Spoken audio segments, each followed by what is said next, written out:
Hey there, welcome back. If you're here, it's probably late.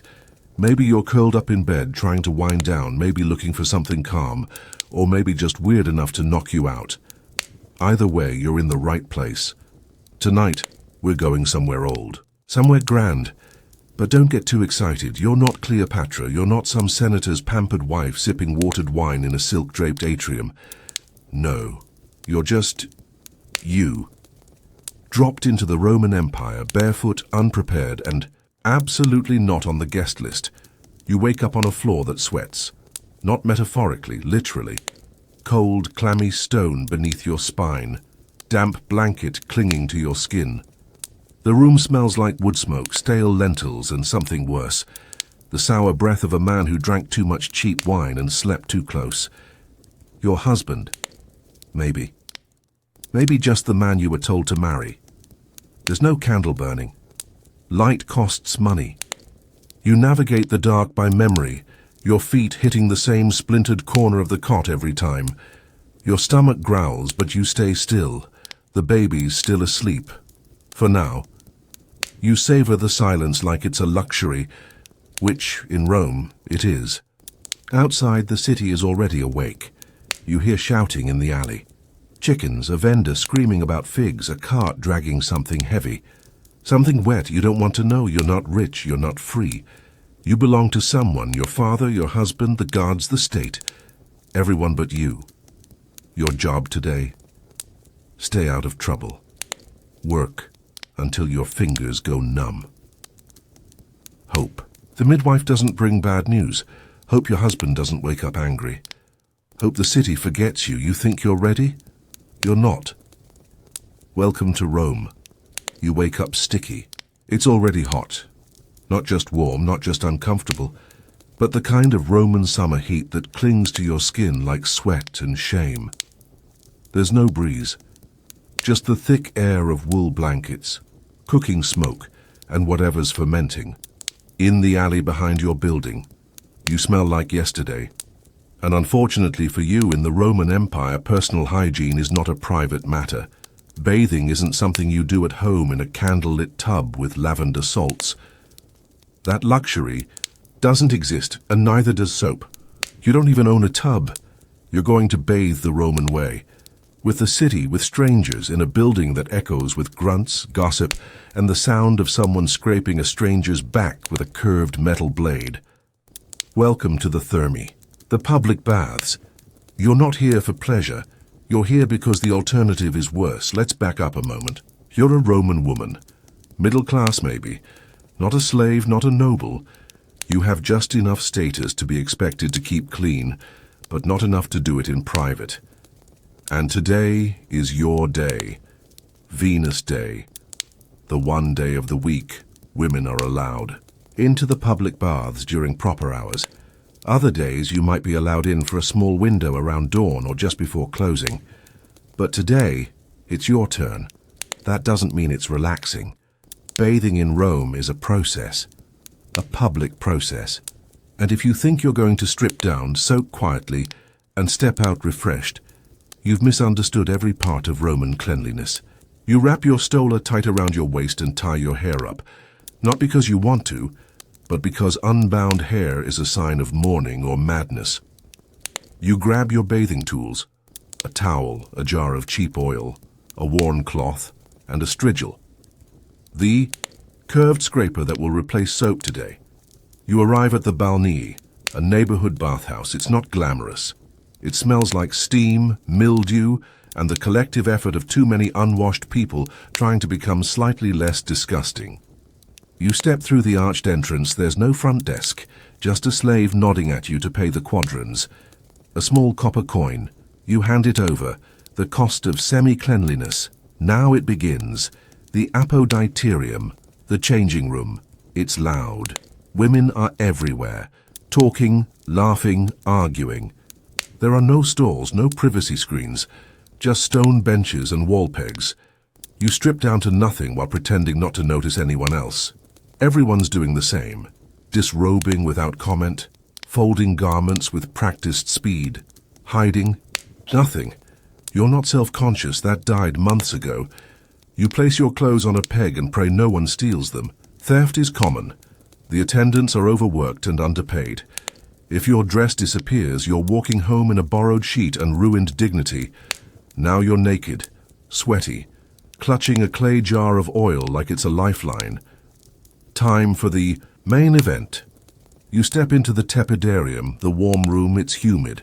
Steam clings to the walls, curls your hair instantly. The floor is slick. You try not to slip.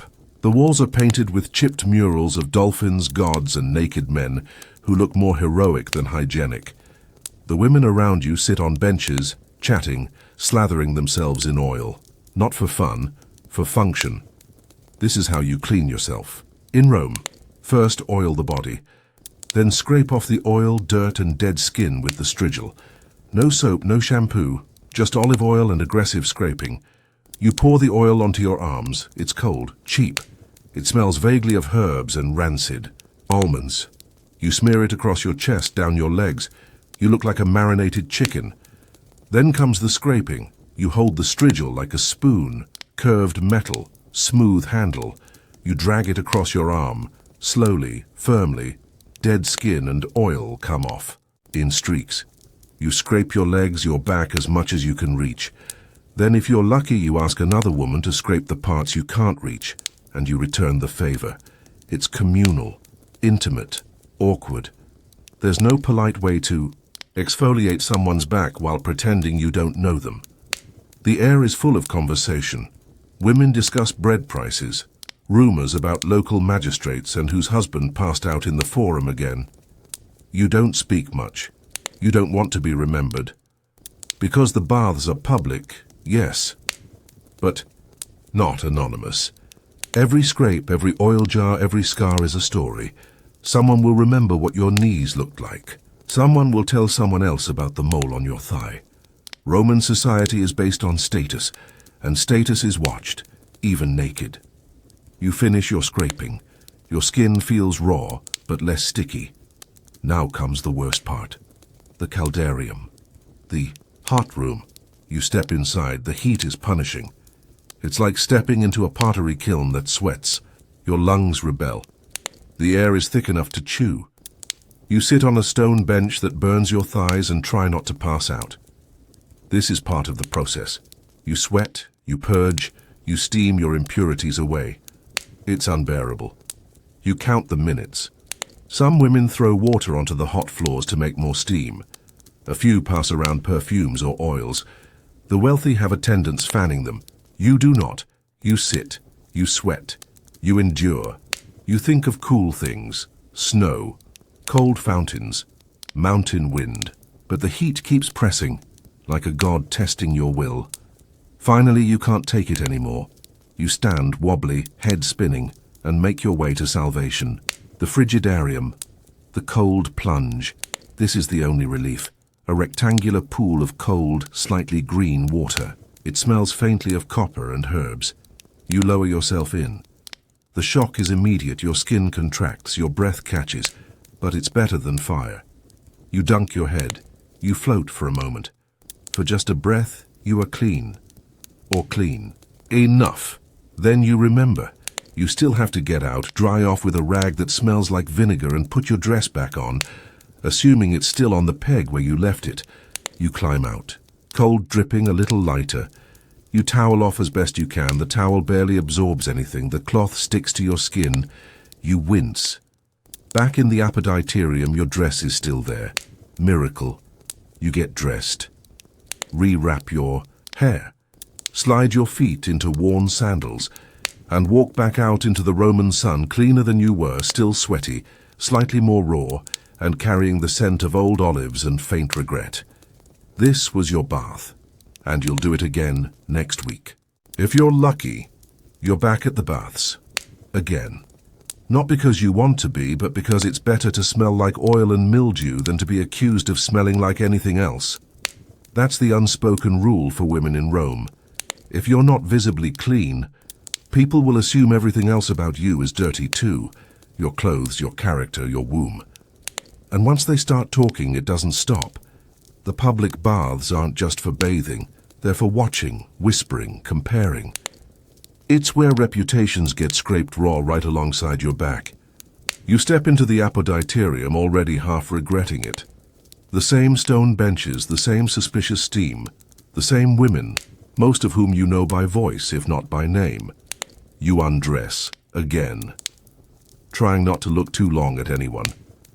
But you, though they're looking at you, and not just you, everyone, they're noting who gained weight, who lost a husband, who's still wearing last year's Stoller pattern, who's pregnant, who shouldn't be. This is surveillance disguised as socializing. You move through the rooms, warm, hot, cold, trying to mind your business. But minding your business in a Roman bathhouse is like trying to whisper during a thunderstorm. The whole building is alive with conversation, and not the fun kind.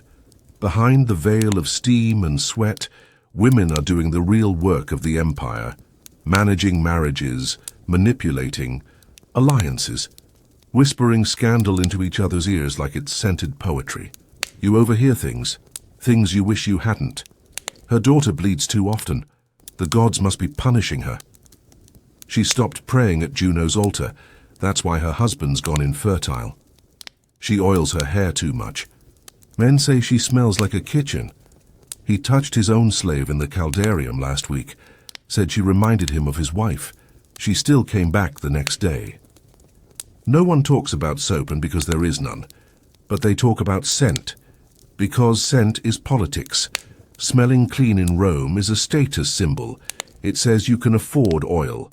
It says you have access to fresh water. It says you have someone to carry your things while you walk to the bathhouse in the blazing sun without fainting. To smell bad is to be accused of laziness, of promiscuity, of poverty, of bad luck, even of witchcraft. Yes, if you bathe too little, you're cursed. But if you bathe too often, you're suspicious. Why do you need to be so clean, they wonder? Who are you trying to impress?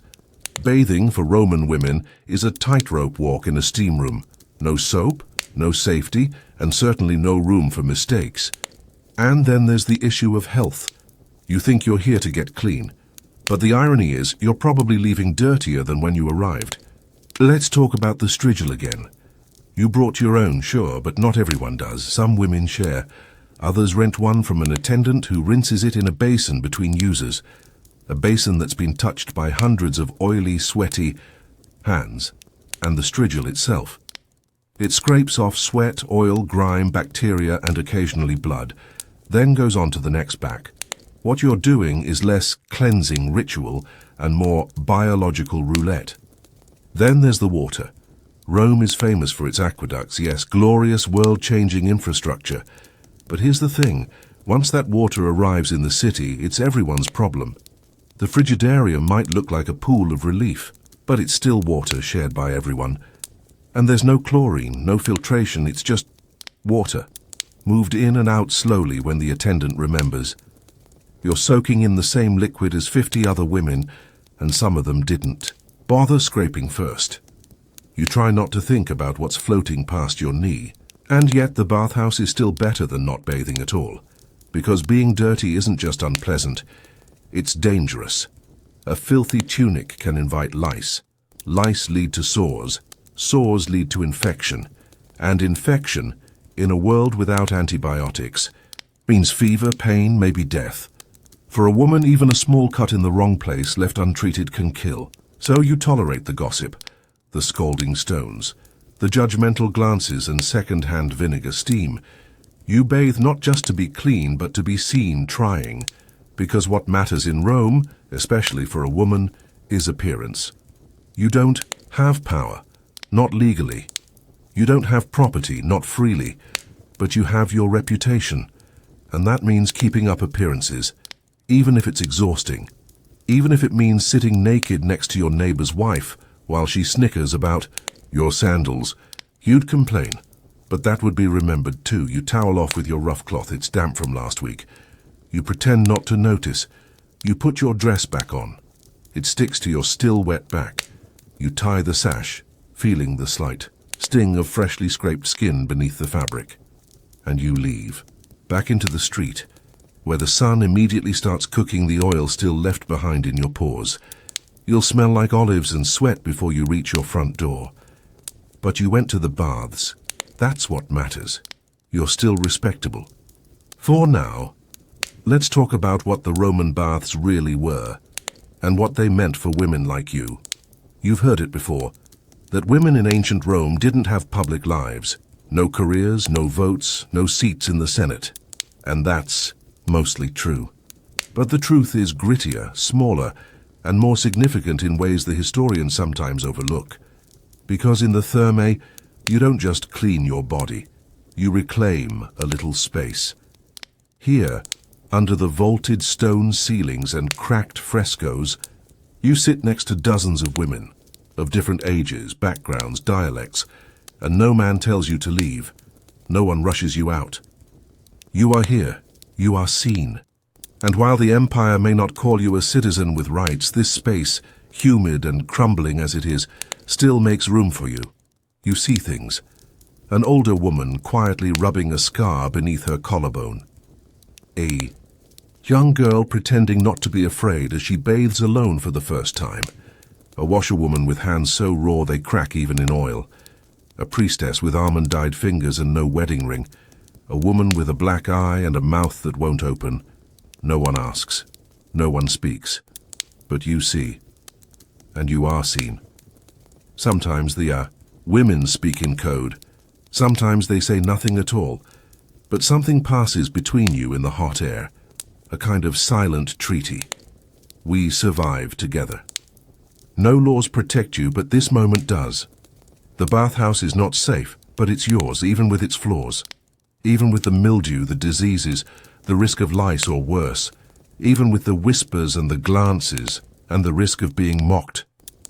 For your breasts or your birthmark or your borrowed oil, it is still one of the only places where you as a woman can just be. You know what else happens here? Resistance. Not the sword-swinging kind. Rome doesn't notice this resistance, which is precisely why it survives.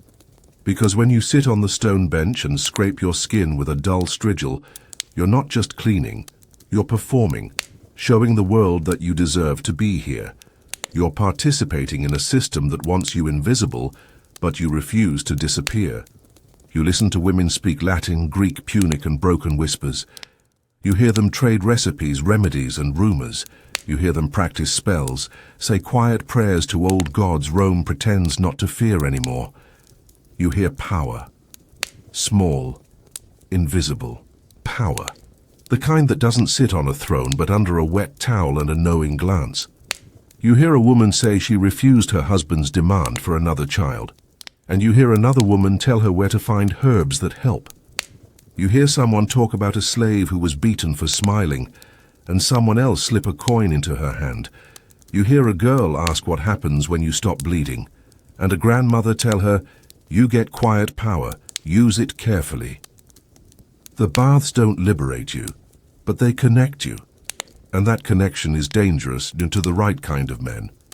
You wonder if they know, if the magistrates and generals understand what it means that Roman women, even enslaved ones, even poor ones, even you, gather in a space together, share stories, swap knowledge, and survive. Maybe they don't.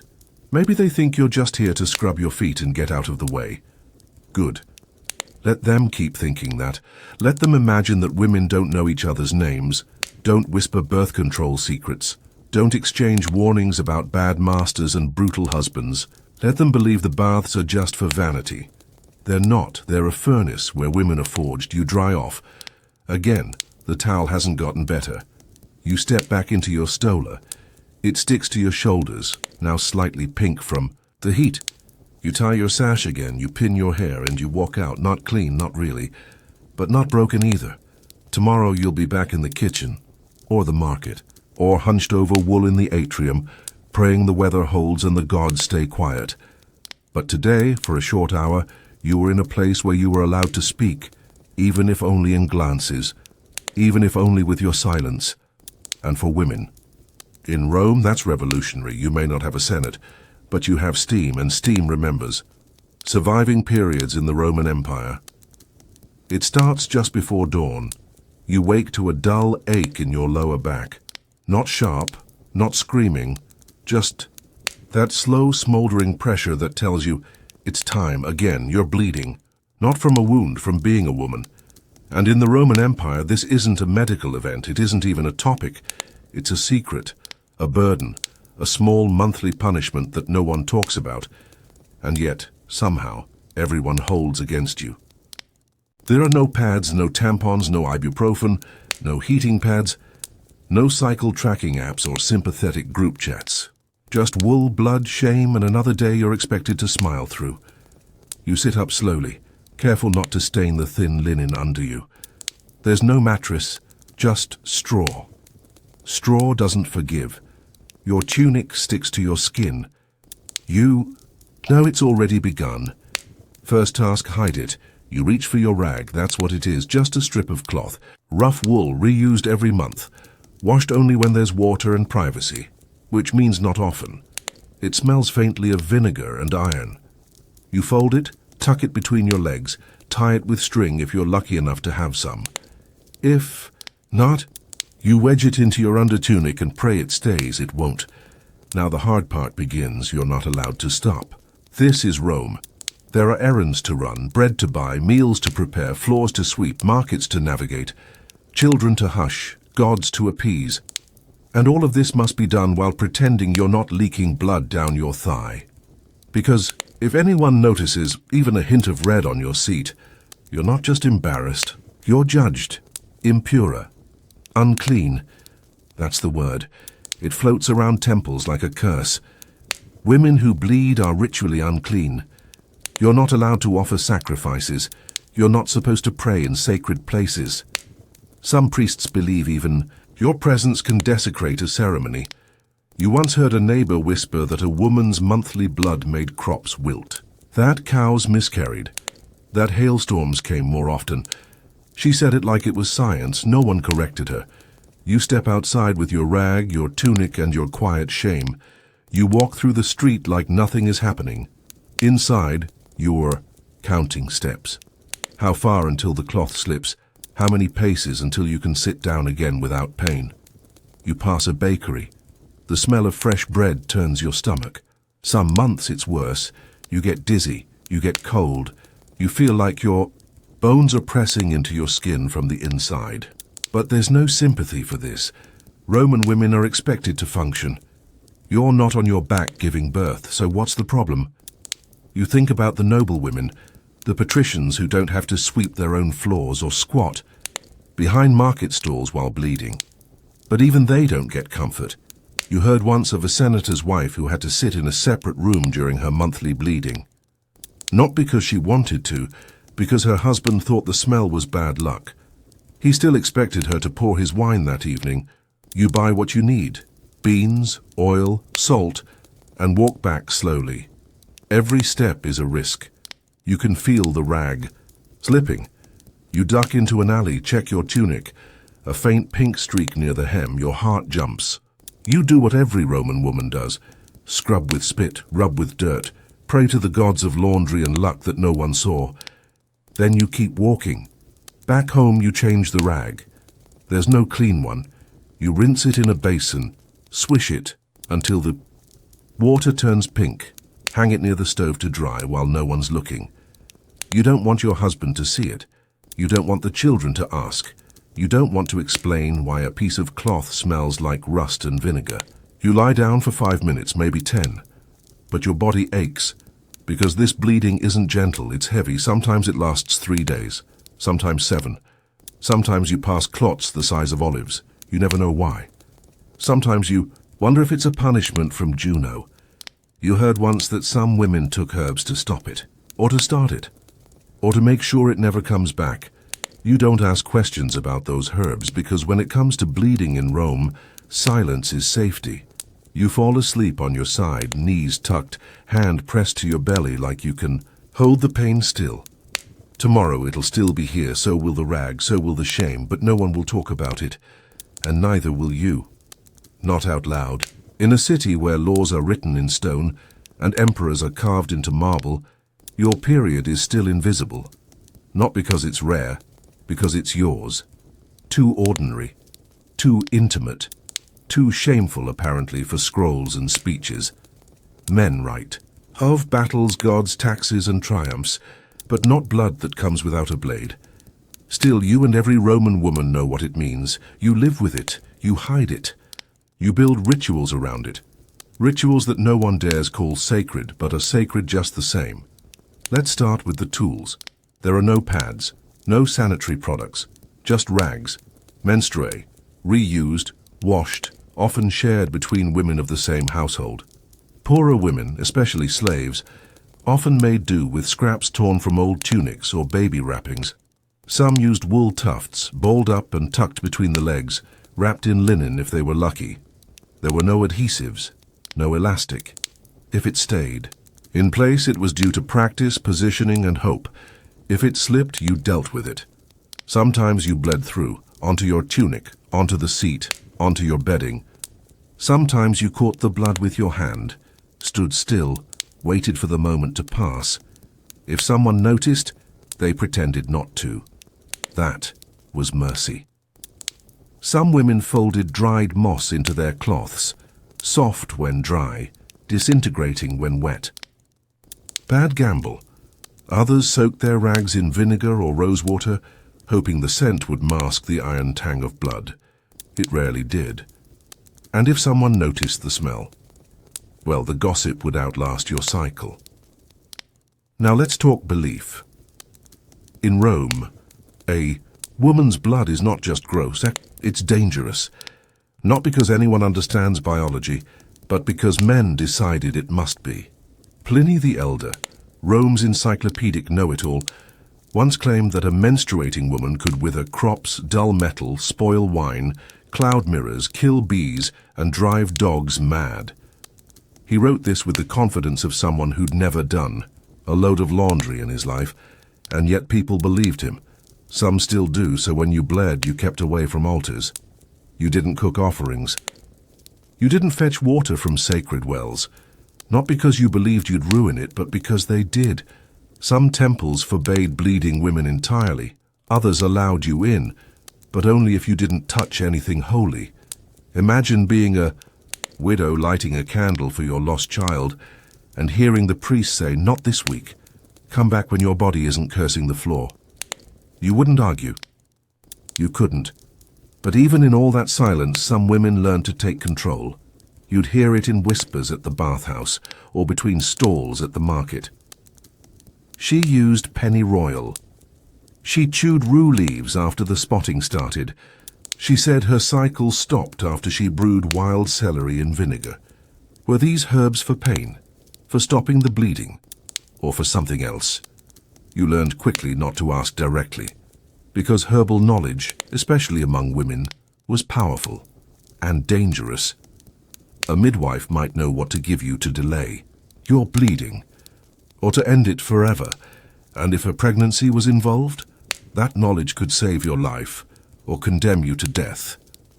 Abortion was technically not illegal in Rome, but it was frowned upon, especially if it involved herbs and secrecy.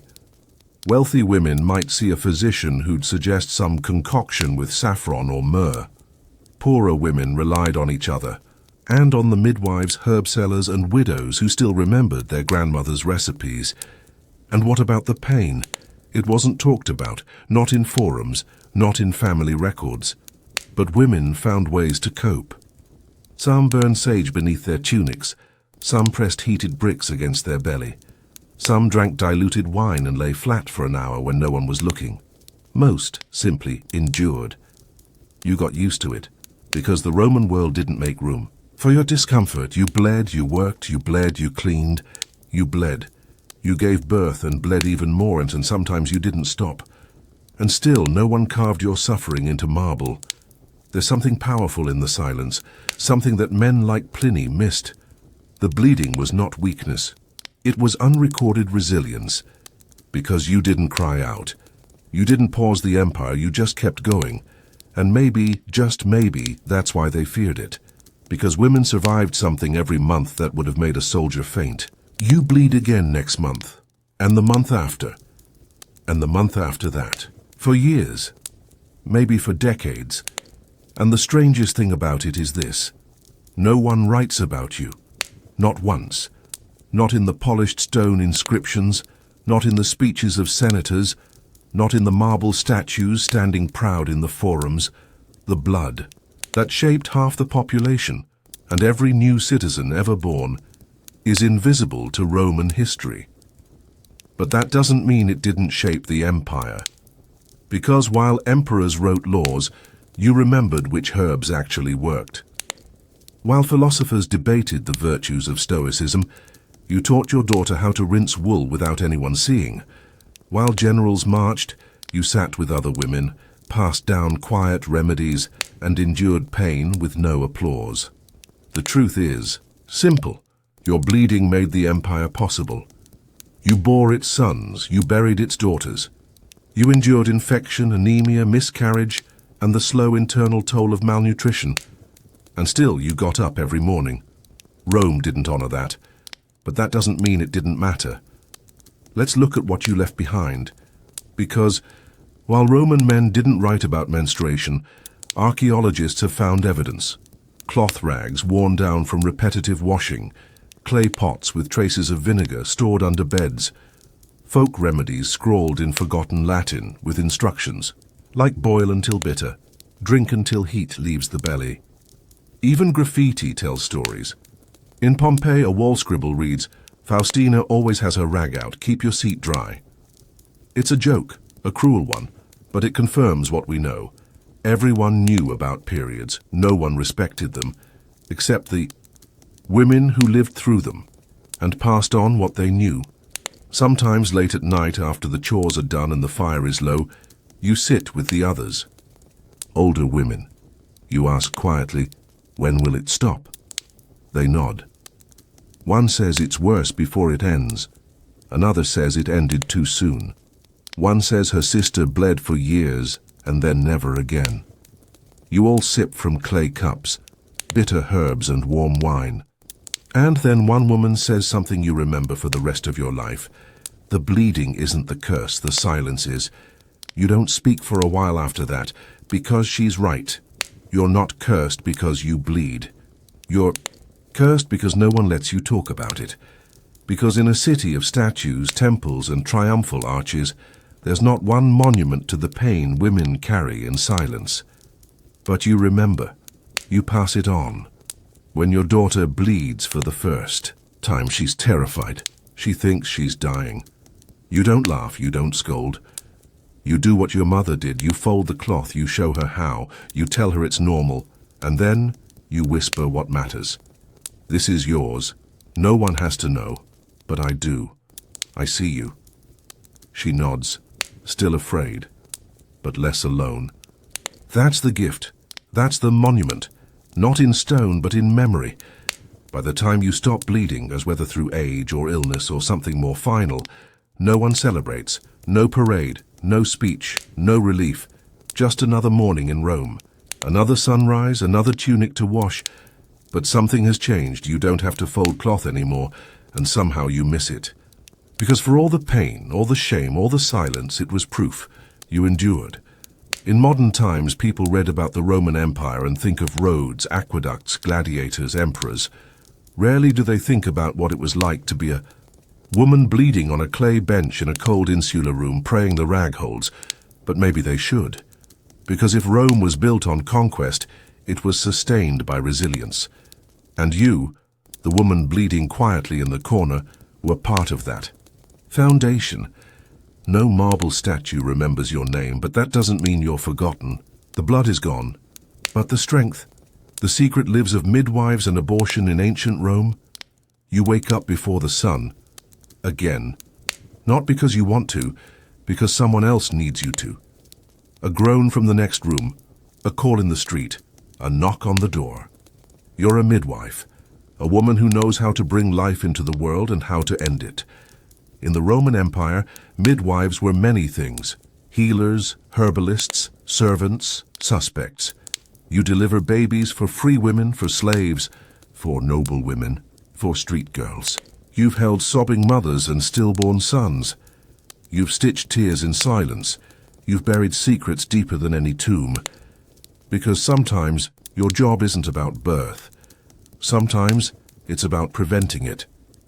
Let's not pretend Rome was enlightened. For all its aqueducts and amphitheaters, for all the laws and literature, a woman's body was not her own. Not really.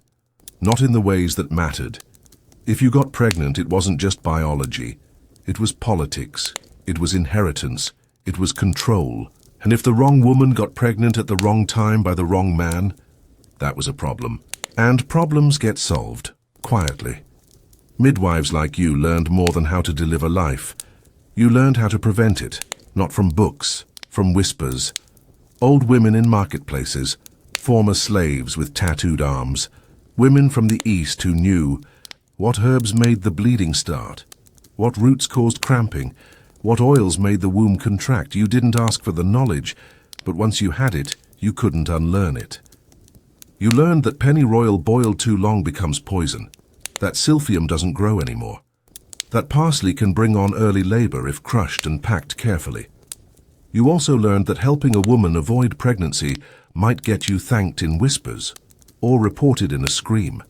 Abortion wasn't technically illegal in Rome, but like most things, it depended on who you were and who you crossed. A poor woman who ended a pregnancy? No one cared. A senator's wife who drank a potion after an affair? That was treason. And guess who got blamed first? Not the man, not the father, you, so you were careful. You used euphemisms. You said, bring on the cycle. You said, restore balance. You said, loosen the moon. Never end the life. Because Rome didn't believe you had the right to make that choice. But you made it anyway. Sometimes you were wrong. Sometimes the herbs failed. Sometimes the bleeding didn't stop. Sometimes the mother died. And when she did, you didn't cry. You cleaned up. You made her mouth look peaceful. You whispered a prayer to the Lares, and you went home hoping no one saw you. Because in Rome, you could bring 1,000 lives safely into the world and be called a servant.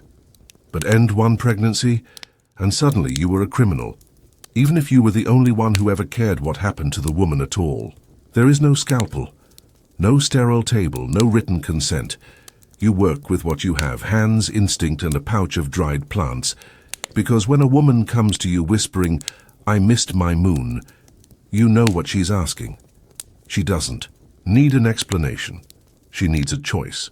Something the law doesn't explicitly deny, but society doesn't really allow. So you close the door, you light the oil lamp, you open the pouch. This is the secret world of Roman reproductive care, a world of bitter roots, quiet decisions, and tools no one dares name in public. Let's begin with the plants. The core of your work is herbal. You know which herbs help a woman give birth, and which ones can stop her from ever needing to. You've used silphium, the golden standard. Extinct now, but once worth its weight in silver. One drop under the tongue, and women swore it ended pregnancies cleanly. It grew only in Serene, and when it vanished, so did your best tool. Pennyroyal, sharp and minty. Brewed as tea, it could bring on bleeding. In higher doses, it brought on convulsions. A fine line between cure and corpse. Rue, myrrh, juniper berries, all said to cleanse the womb. Sometimes they worked. Sometimes they only made the pain worse. Wool soaked in red wine and cedar, oil inserted overnight, said to draw out what shouldn't be there. You never called it an abortion. You said it was resetting the cycle or loosening the flow. If you were lucky, the body cooperated. If you weren't, things got dangerous. The tools, they were household objects. A carved stick used to press the womb, a thin bone needle to adjust the cervix, a warm compress for cramps, a basin to catch blood. No antiseptic, no anesthesia, no forgiveness if something went wrong. And things did go wrong. A cramp too long, a fever too high, a girl too young to survive the bleeding. And you, the midwife, had to hold the line, between mercy and danger, between healing and accusation. You weren't just risking her life, you were risking yours. Let's talk about who came to you. The slave girl, pregnant by a cruel master. The merchant's daughter, seduced by a soldier passing through. The senator's niece, careful to cover her face, terrified to say her lover's name, even married women when they couldn't afford another mouth to feed. They all came to your door in the same way, quietly and in fear. They never asked you to promise success. They asked you to promise silence, and you did. Because silence was your greatest skill. You didn't advertise.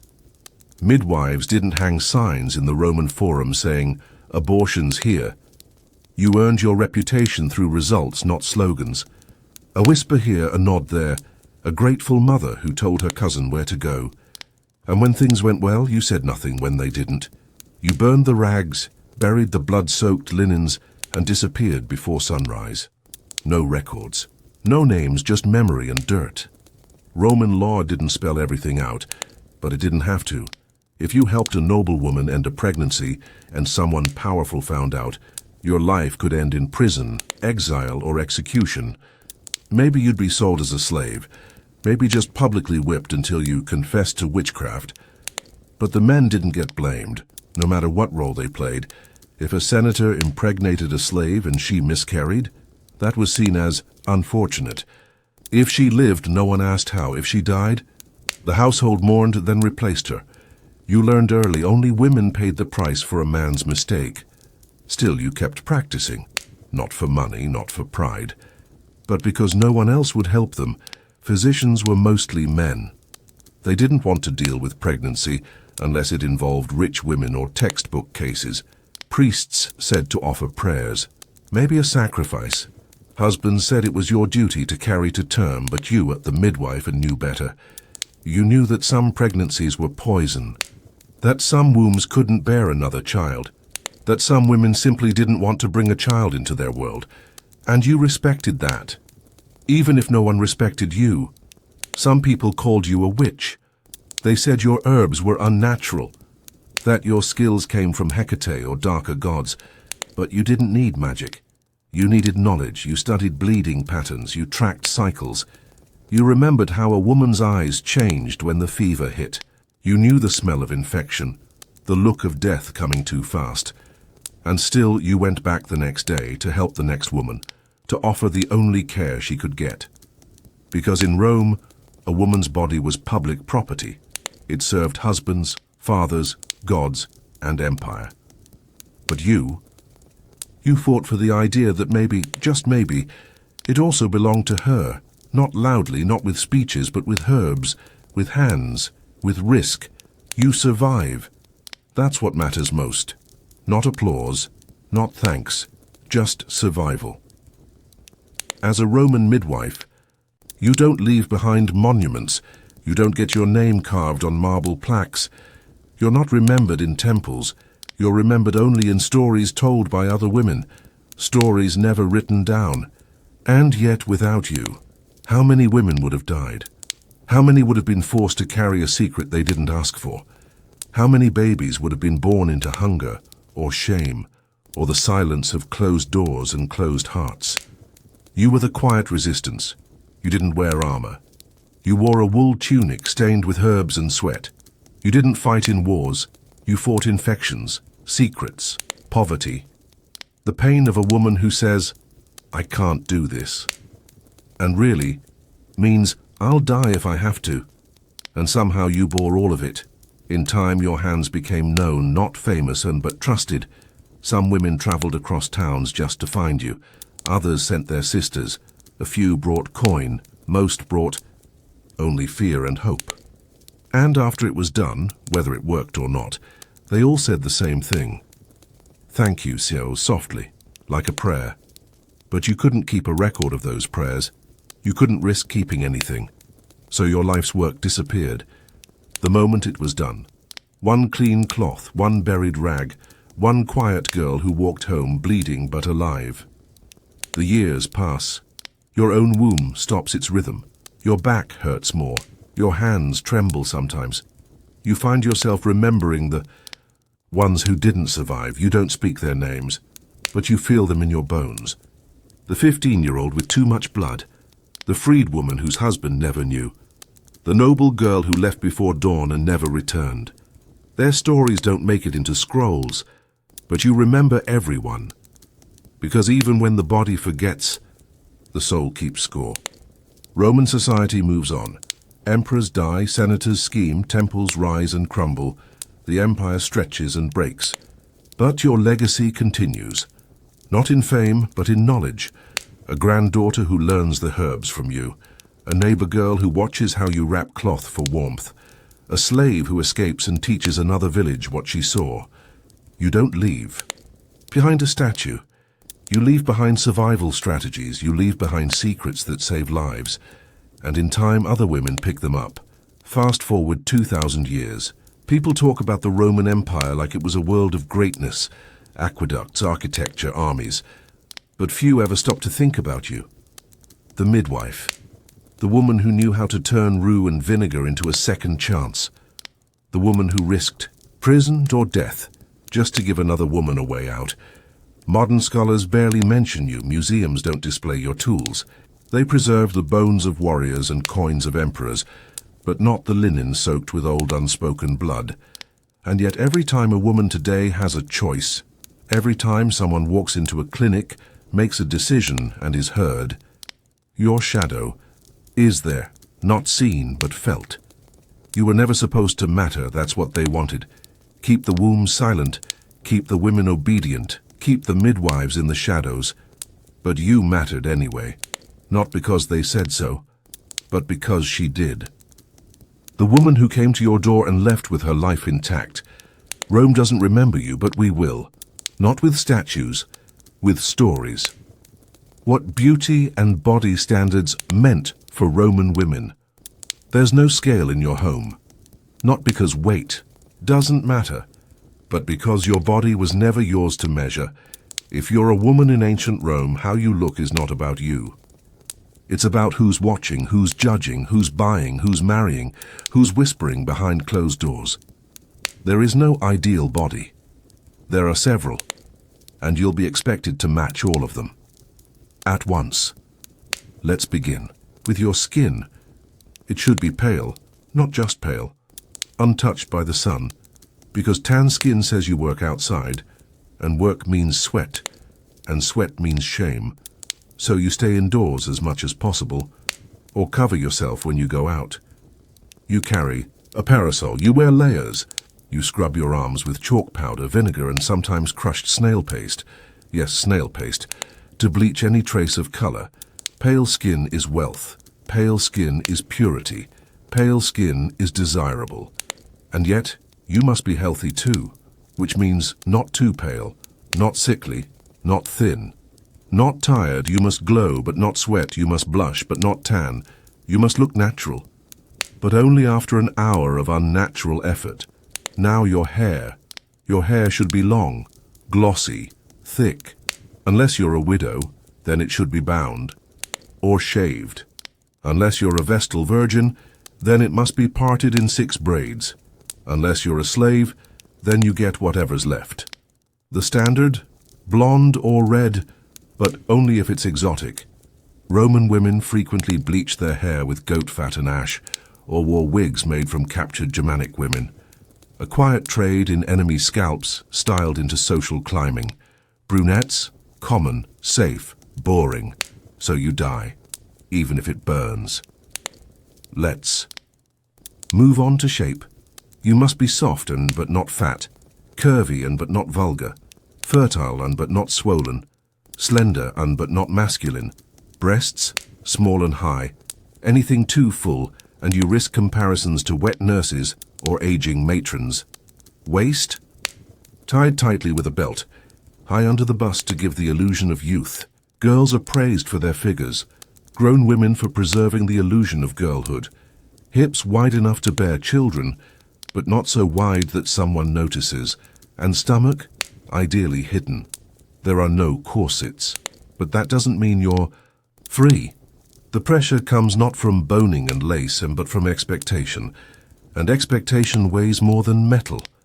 You eat with caution, not because there's a written diet plan, but because everything you eat could be judged. Eat too little and you're vain. Eat too much and you're undisciplined. You nibble a fig at a banquet and hope no one sees the way your eyes linger on the bread. You sip watered wine. You pretend to be full. You smile when the men boast about their appetites and mock women for having any. You are not supposed to hunger for food, for attention, for anything. Now let's talk about makeup. It's everywhere, but you're never supposed to look like you're wearing any. You grind lead into your face cream, mix mercury with rouge, line your eyes with soot and powdered antimony. You use a burnt cork to darken your lashes.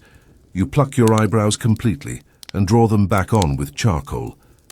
All this to create the illusion of natural beauty, a thing you're told you must have but not allowed to actually possess unless you fake it right. Too little effort? You're a mess. Too much? You're a whore. There is no winning, only passing. And if you don't, if you're born with a crooked nose, a strong chin, a limp, a freckle, if childbirth stretches your belly, if illness hollows your cheeks, you're marked. Not openly, just quietly, socially, systematically. You may never marry, or you may marry. Hire a man who reminds you every day that he's settled. You may be mocked in poems. Men like Juvenal and Marshall wrote vicious verses about women's aging bodies, about sagging skin, about sex after 40, about wrinkles and smells and imperfections. And these poems weren't whispered. They were recited aloud, to crowds, for applause. You're expected to laugh, to join in, to show that you know your place in the hierarchy of flesh. But here's what no one says out loud. The standard is impossible. No one wins. Even the wealthy, the elite, the women with servants and creams and foreign dyes, even they fail. And when they do, they're replaced, mocked, forgotten. Because in Rome, a woman's value is perishable, like fruit in the sun, like milk in the summer, like beauty without maintenance. So you spend your days preserving a thing you never asked to be judged for, and aging out of it faster than the men who wrote the rules. And yet somehow you survive. You smile when they stare. You teach your daughter how to apply chalk without cracking it. You remind your friend which herb will help with bloating. You nod when the street poet says your breasts look tired. And you go home. You wash your face in silence. You rinse off the lead and ash. You look in a polished metal mirror, distorted and dark. And for one moment, you wonder what it would feel like to own your own reflection. The mirror lies. And so do you, because beauty in Rome isn't natural, it's engineered. Every lash curled, every cheek powdered, every hair coiled and pinned is a defense, a shield against irrelevance, mockery, and being labeled unmarriageable. There's no such thing as aging gracefully. You age quietly. If you can afford it, if not, you age in full view, and the world watches like it's owed your decline. Let's begin with hair. You're not just expected to keep it, you're expected to conquer it. Long, elaborate styles are the standard. Curls shaped by hot irons, braids layered in complex loops, extensions stolen from slaves or imported as luxury wigs. Fashion changes fast. One year it's tight ringlets, the next it's towering sculptural coils that require hours of work and a second pair of hands. You bleach, not because blonde is your color, but because it's foreign, and foreign is seductive. So you soak your hair in goat fat and wood ash. You sit in the sun and pray the burn doesn't leave bald patches. Sometimes it does. There's no conditioner, no moisturizer, just cracked ends and blisters. And yet if you don't bleach, you're common, invisible, brown-haired and passed over. You don't wash with water. That makes it worse. You use powders, perfumes, and occasionally crushed beans to scrub your scalp. It helps until it doesn't. Makeup is its own kind of warfare. You mix your own face paste. White lead is the base, not because it's safe, but because it covers. Over that you apply red ochre or wine dregs to your cheeks, charcoal for your eyebrows, burnt cork for your lashes, a hint of saffron or berry juice to color the lips. There's no mirror sharp enough to confirm the result. You trust your instincts. Or another woman's eyes. Sometimes you wake up with a rash. Sometimes the lead cakes and cracks. Sometimes the mercury burns your skin, but no one cares if you suffer. They only care if you look like you're not. Then there's the body itself. No gym, no trainers, but you're expected to stay toned, or at least look it. There are belts you wear around your midsection to simulate a slimmer waist, corset-like. Sashes made of fabric, animal hide, even metal if you're desperate. They don't cinch, they restrict. You sweat through them. You can't breathe easily in them. But they hide the bloat from childbirth, the softness from surviving too long. There are ointments, meant to tighten skin, reduce fat, smooth scars. You rub them in nightly. They rarely work, but it's better than nothing. And if you're rich, you get massaged with spiced oils by enslaved attendants who know better than to comment on your cellulite. If you're not, you need your own thighs, in the dark. Clothing is designed to conceal and reveal carefully. The stola, the Roman woman's outer garment, drapes from shoulders to feet. It's loose, but only just. It can hide pregnancy. But it can also emphasize age. So you layer carefully. You pin it high to suggest youth. You wear jewelry, gold, glass, bone, to draw the eye upward. Fashion isn't about comfort. It's about managing perception. Your sandals are leather.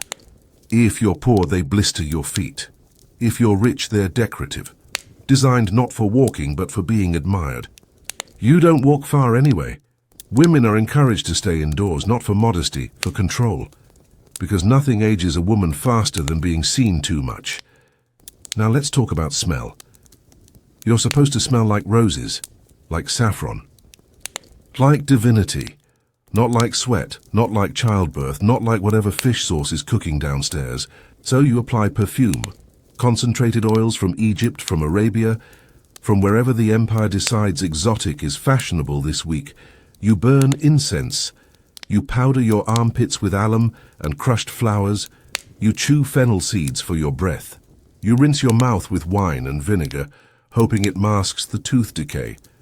Because there is no dentistry, just hope. And if you smell just once, the gossip spreads faster than plague. But here's the thing no one tells you.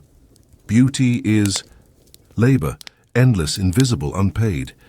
It's hours spent over a cracked mirror. It's scars covered with crushed beetles and chalk. It's smiling through the lead poisoning because your husband wants guests tonight. You're expected to maintain, to preserve, to deceive. And when you can't, you vanish. Older women still exist, of course, but they're mocked in literature, theatre, conversation. Wrinkled old hags, the poets say, desperate widows slathered in paste and perfume, as if trying to remain visible were pathetic, as if invisibility were noble. There's no space between. So you teach your daughter early how to sit with her knees angled just right, how to wash her face with donkey milk and pretend it's working, how to take a comment from a man and smile like it didn't wound. You don't do it out of cruelty. You do it because no one prepared you. And maybe if she learns fast enough, she won't suffer as long as you did. Maybe she'll find her reflection a little less painful. You go to bed exhausted, not from work, but from maintaining an illusion. Your hair smells like ash and rosewater. Your teeth ache from grinding clove seeds. Your back is stiff from holding the same posture all day. You undress in silence. You wipe the rouge from your cheeks. You see the line where the chalk ends and your real skin begins. You wonder what it would feel like to be seen, truly seen. Not for your cheekbones or hips, but for the hours spent trying not to decay. You don't notice it right away. The change is slow, so slow it slips under the door like a breeze. Your beauty fades, not all at once, not dramatically. It just softens. Edges blur. Shadows linger a bit longer under your eyes. The skin beneath your chin doesn't snap back like it used to. The rouge doesn't sit the same on your cheeks. No one says it out loud, but you can feel it.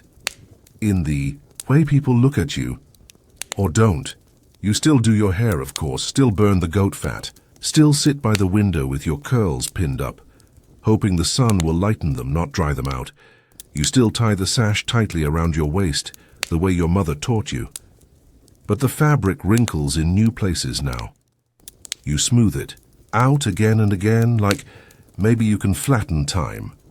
At the market, younger women are weighed with their eyes, compared like apples, whispered about in corners. You remember when you were one of them. When someone called you a flower, a breeze, a flame. Now you are a memory of those things, not ugly, just past. In Rome, you don't get to grow old. Not as a woman. Not really. You fade. There is no word for middle-aged in polite conversation. There's matrona, sure. A married woman, a woman of respect.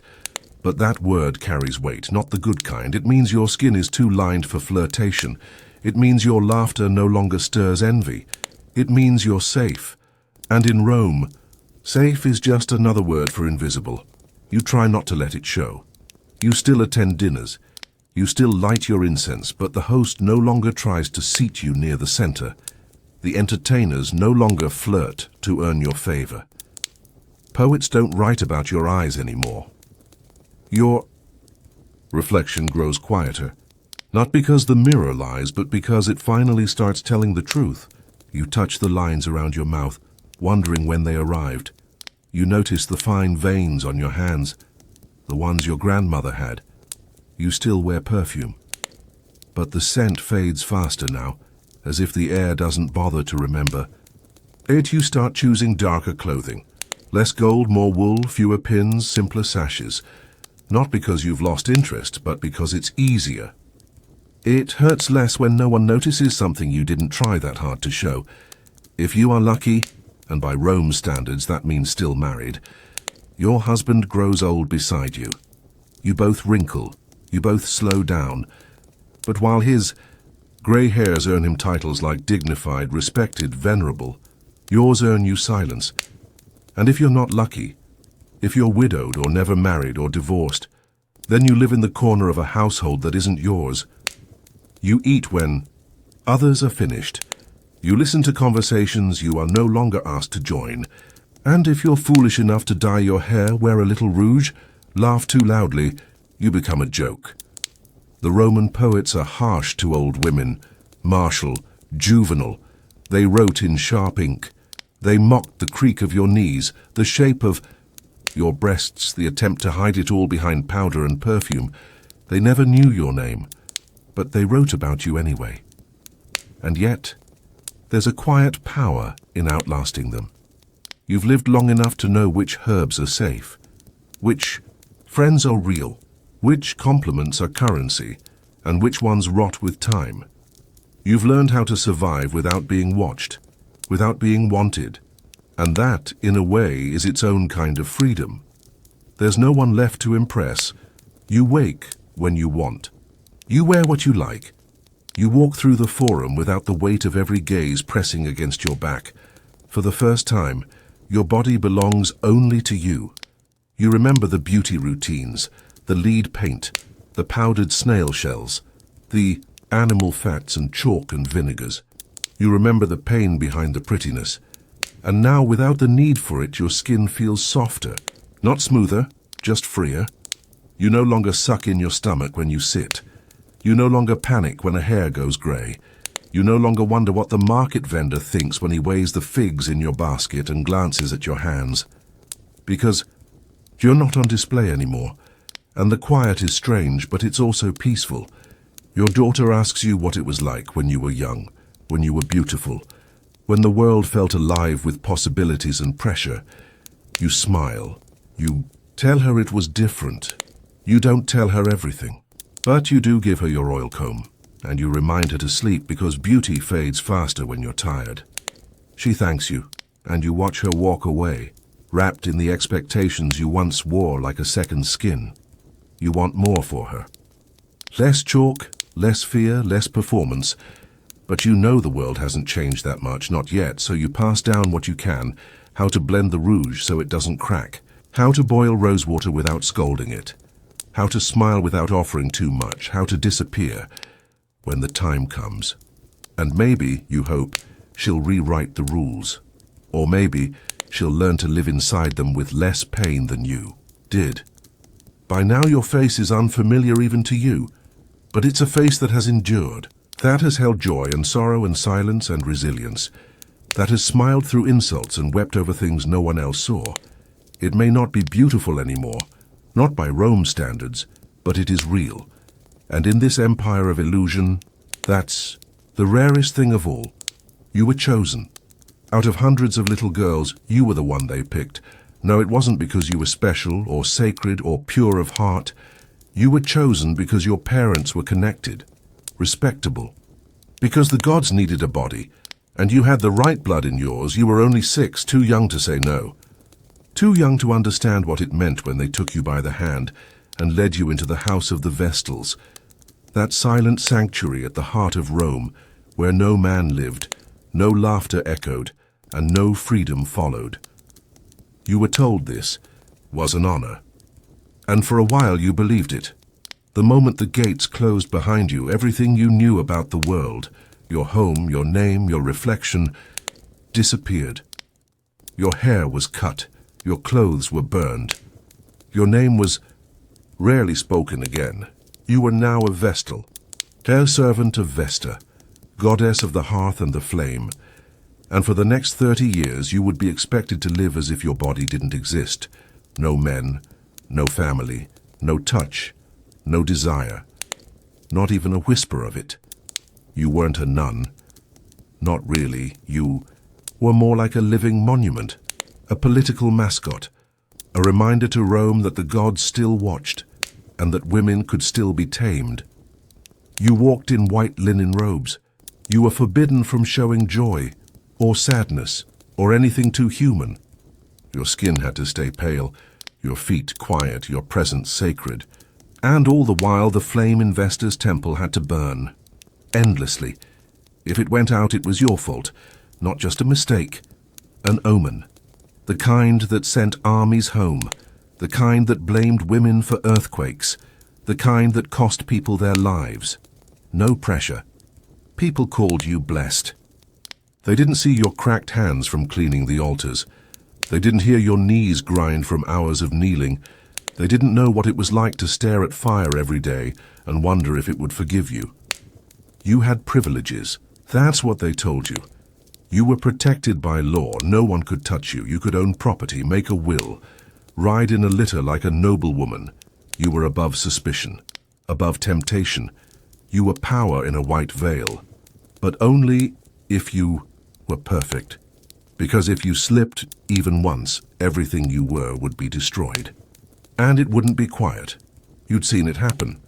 The trials were secret, the rumors were not. A Vestal caught with a lover, even suspected of it, wasn't exiled. She was buried, alive. No blood spilled, just lowered into a chamber with food, water, a lamp, and silence. Because Rome didn't execute virgins. They just forgot them underground. You were taught to be afraid of softness, of glances, of dreams. You weren't allowed to mourn openly.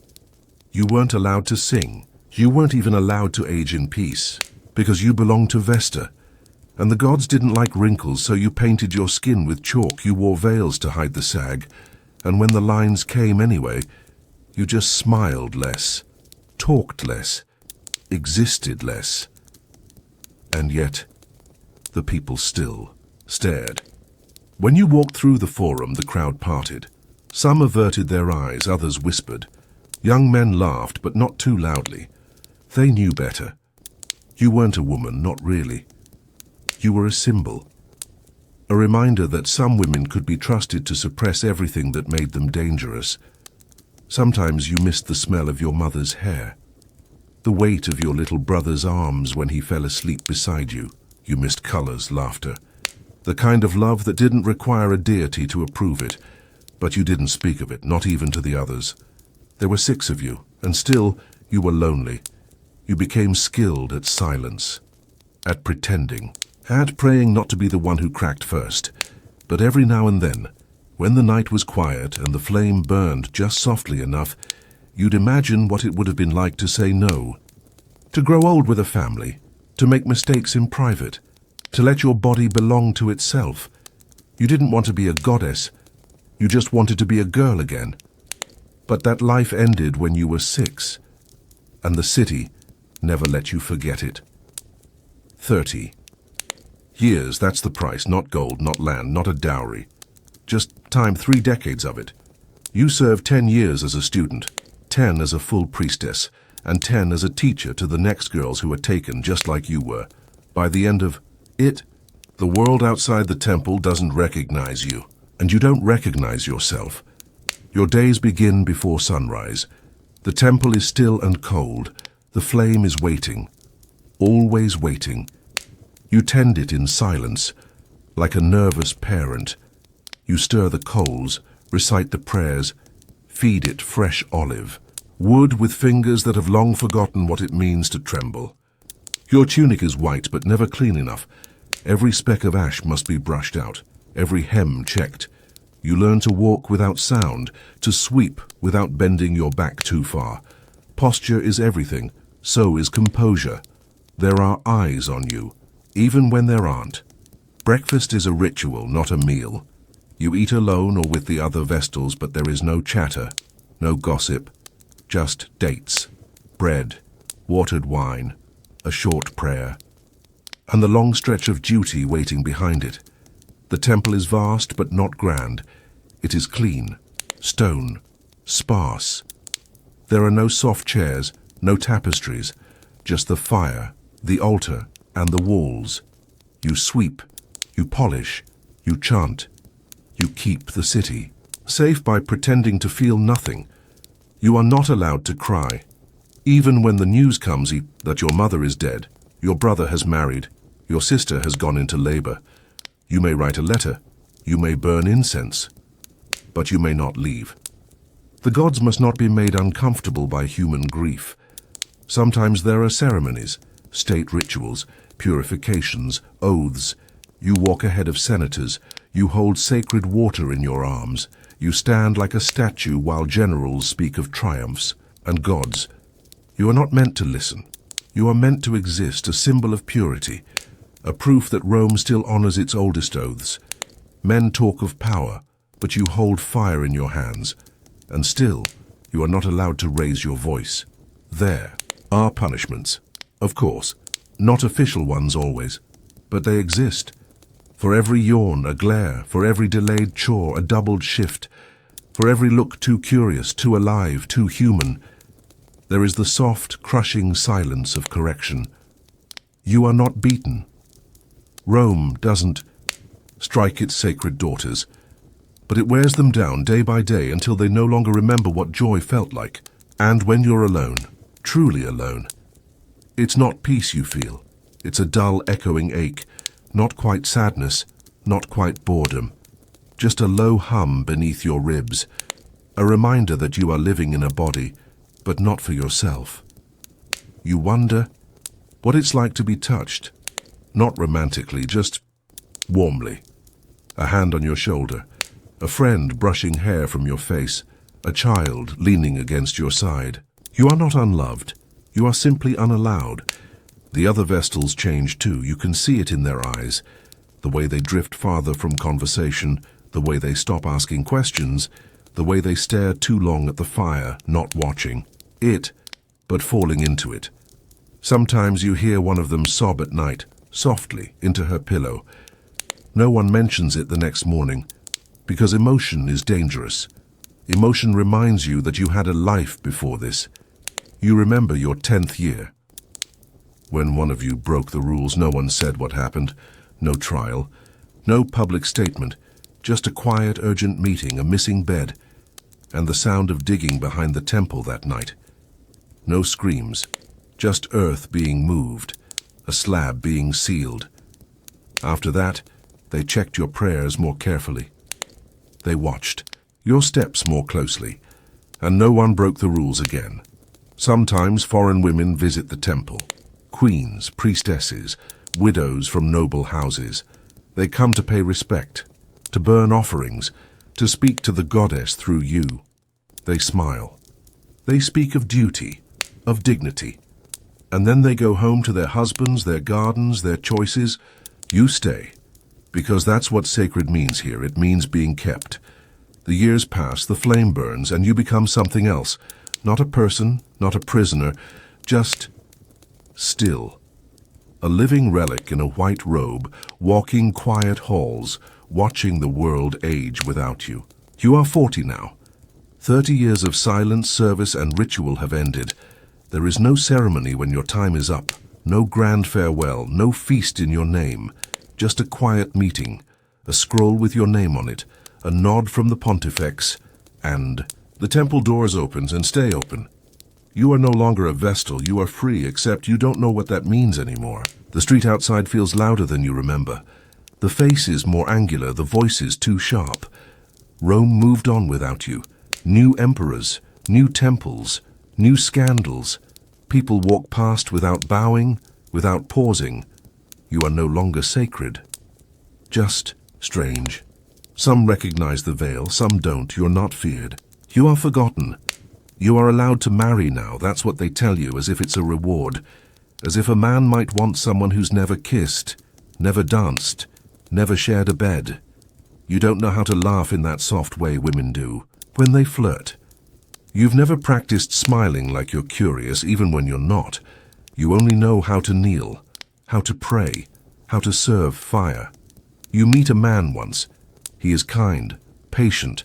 He calls you noble and offers to take you into his house, not for love, for reputation. You say no, not because you're proud, because you're tired. You live alone. Not in poverty, and you've earned a pension, land, a small home, a servant if you like. But it is quiet. Too quiet, even for someone trained to enjoy silence. You keep the hearth warm, even though you don't have to. You catch yourself reciting prayers you no longer need to say. You tend to a garden, the only thing that blooms just for you. The rosemary grows wild. The mint escapes its planter. You don't stop it, you sleep too lightly. Dreams visit you. Some soft, some strange. You dream of fire, of footsteps on marble, of laughter that echoes down stone halls. You dream of the little girl you were the day they cut your hair and told you it was a blessing. You still feel the blade sometimes in memory. Cold, inevitable. Sometimes young women visit you. They've heard of you, the retired vestal. They bring gifts, figs, wine, letters from their mothers asking for a blessing. They ask what it was like. You never answer the same way twice. Sometimes you say it was beautiful. Sometimes you say it was hard.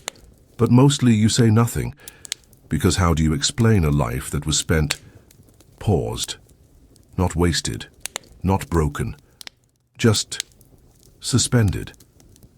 And yet, there is peace in it now, not joy, not regret, just peace. You survived. You were never buried alive. You never let the flame go out. You never broke the vow, even when it broke you a little in return. You were faithful, not to the gods, but to the girl you used to be. She made a promise, and you kept it. Your name is not in the scrolls of history. No marble statue bears your face. No poet wrote verses about your silence. You will not be remembered.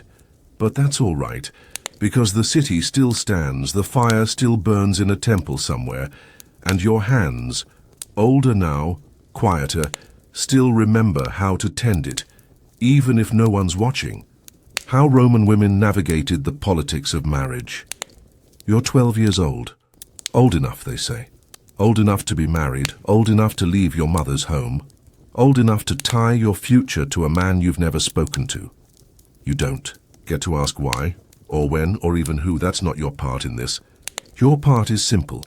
Wear the veil, keep your voice soft. Look down at the right moments and smile at the wrong ones. You're not the bride of a man. You're the bridge between two families, and bridges don't get opinions.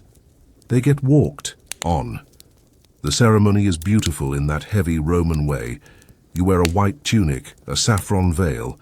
Your hair is parted into 6 braids, tied with wool, coiled like the brides of old. There's a procession, a symbolic handover.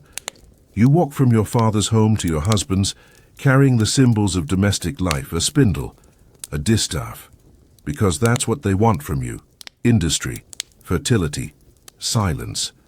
Love is not on the list. Your new home smells different, sharper, less warm. The walls are unfamiliar, so are the servants. Your husband, older, quiet, not unkind, tells you where you'll sleep. You nod. That night you lie on linen that isn't yours. in a room that doesn't remember your name, beside a man who isn't cruel, but isn't gentle either. He touches you with practiced hands, and you lie very still. Because you're 12, and this is Rome. And no one thinks this is strange. You learn fast how to read his moods, how to avoid the topics that bring silence to the table.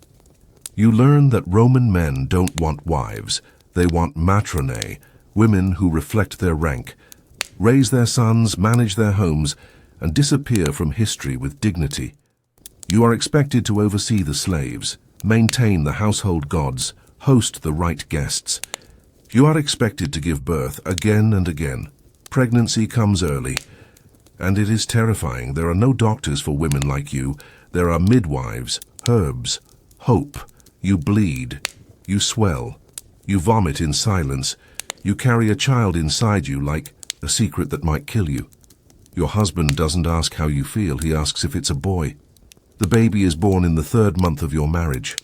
Too soon, everyone whispers. Suspicion hangs in the air like incense. You lie in bed, fevered. Your midwife wipes the sweat from your face and says nothing. The baby cries.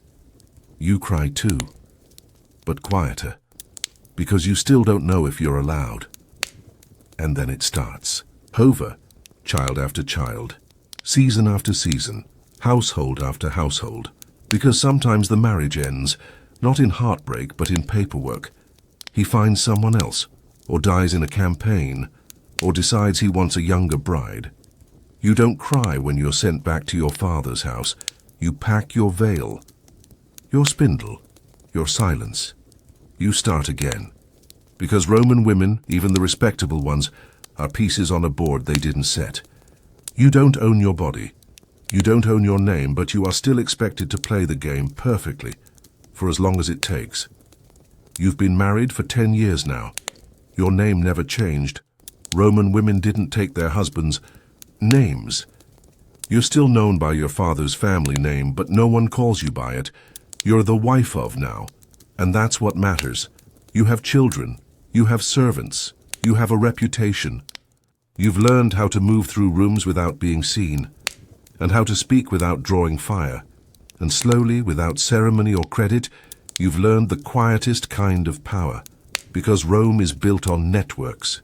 And women? Women are the thread. You manage the household, which means you manage the schedules, the food, the gossip, the slaves, the shrines. You know who visited whom, who said what, who's angry, who's jealous, and who might be useful. Men may sit in the Senate, but women? Women sit in the rooms, where alliances are arranged over shared bread and glances. You send your son to the right tutor. You make sure the neighbor's daughter gets a necklace for Saturnalia. You compliment the prefect's wife on her hairstyle, even if it looks like she slept in an olive press. And when your husband asks you what you think of the governor's new tax plan, you don't answer too quickly. You let him think it was his idea when you suggest writing a letter to your cousin in Sicily. You are not dumb. You are invisible, by design. And yet you still walk a knife's edge. You cannot be too ambitious, too loud, too visible. They say Roman women have freedom. They can inherit property, divorce their husbands, own businesses. And that's true, in the way that a caged bird is free to fly around its perch. Technically, you're not a slave. But if you shame your husband in public, if you appear at a party without the right guardian, if you walk too proudly, laugh too loudly, mourn too openly, you will be whispered about. And Rome runs on whispers. So you learn to mask everything. Your boredom, your intelligence, even your exhaustion. You wake up early, greet your house gods, make sure the bread is baking and the linens are bleached. You kiss your children. You remind your husband not to forget his cloak. And when he leaves, you exhale, just for a moment, because the house is yours again. You host gatherings. They're not called salons, not yet. But that's what they are. Women drinking watered wine, discussing the latest from the forum, trading recipes for fish, sourcing and favors. You listen more than you speak. You collect details the way a merchant collects debts. You are a matrona. Your strength is not in your fists, but in your memory. Sometimes when you're alone, you remember what it was like to be 12. The veil, the procession, the man's hand on yours, you were terrified. But you did what Rome asked of you, and you're still doing it, because that's what Roman women are best at, enduring. He dies quietly, maybe in his sleep, maybe on a journey, maybe somewhere loud. The Senate steps, a hunting party, the middle of a heated dinner debate about taxes and barbarians. But however it happens without you. There is no last goodbye, no farewell speech, no apology, just the news. And then the silence. You put on the mourning veil, dark cloth, no jewelry, hair bound, voice lowered. For 10 months you observe the rites. You don't attend banquets. You don't wear perfume. You don't speak unless spoken to. You sit in the atrium, surrounded by household gods and unfamiliar quiet. And you wait, because that's what widows do.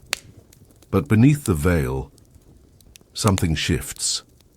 There is grief, yes, of course. He was your husband, your duty, your constant. But also, if you let yourself admit it, there is a strange, unwelcome feeling. Relief, because no one is watching you anymore.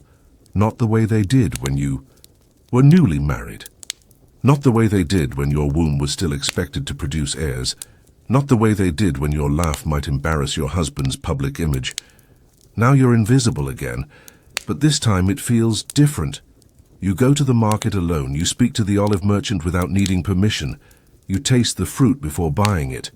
You ask the fishmonger about his wife's fever, and he answers with warmth, not caution. No one is tracking your footsteps. You are no longer a young bride. You are a widow, and widows are tolerated, feared sometimes, but mostly ignored. And with that invisibility comes something rare in Rome. Freedom. You keep your property. He left it to you in his will, maybe out of affection. Maybe because you convinced him to write it that way. You oversee the household, not as a reflection of a man's status, but as the head of it. No paterfamilias above you, no husband beside you, just you. You and the servants, you and the garden, you and the strange, sweet rhythm of your own choices. There are suitors, of course. They come politely with flattery and flowers and carefully veiled calculations. They want your name, your lands, your connections. You smile, you thank them, you decline. Some nod with respect, some mutter, but none of them stay, because you don't have to say yes anymore, and that truly is the miracle.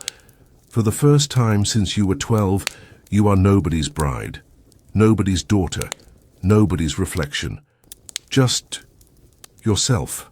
You visit your sister's house. You hold her baby and remember when yours were that small. You help arrange her daughter's betrothal. You warn her gently, but not with bitterness. Just truth. You tell her to hide her cleverness, but not lose it. You tell her to listen, but never forget what her own voice sounds like. And she hugs you tighter than expected. Because widows carry a certain weight in their words, not because they're wise, but because they've seen the inside of silence. Years pass, and you grow older, not quietly, not quickly, but steadily. Your hair grays, your eyes soften, your body remembers less pain and more stillness. The world changes. New emperors, new laws, new fashions, but your garden still blooms, your household still runs. And your thoughts still belong only to you. You never remarry, and no one asks why anymore. Because over time people stop seeing you as a former wife. They see you as what you became when the veil came off and never went back on, free. And so, you live. Not as history will remember you, but as the space between stories, the quiet strength behind closed doors, the whisper in a daughter's ear, the stillness of a matron who didn't disappear. She simply outlasted everyone who expected her to. You wake up thirsty, not just mouth a little dry thirsty, but the kind of thirst that feels like your teeth are wrapped in burlap. That slow-burning Roman kind, part dust, part exhaustion, part bad sleep on a lice-ridden straw mat under a sweating ceiling. It's summer in the Subura district, which means it's hot, loud, and the air smells like a wet dog wrapped in garlic and left to ferment under a tile roof. And you're not some noblewoman lounging in a shaded atrium. You're a water carrier, or at least that's what people call you. You're a woman, a pleb, technically free, barely respected, always sore. You carry water because someone has to. And you do it for a few coins and maybe the right to sleep in the corner of someone's hallway if you're lucky. There's no running water in your building. That's not a shocking detail, that's just Rome.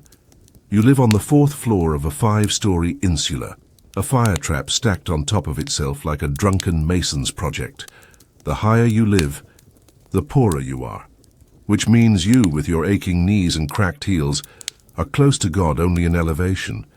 And yet, people still need water, to drink, to wash, to cook their sad little pots of lentil stew. And since the public fountains are blocks away, someone has to carry it. That someone is you. You carry 2 amphorae, terracotta, tall, heavy even when empty. You don't own them, of course. They belong to the patron woman you work under, a hard-faced widow who rents the jars to other women like you. She takes a cut of every coin you earn and doesn't care how many times your back gives out. Each jar holds about 25-30 liters, but you never fill them all the way.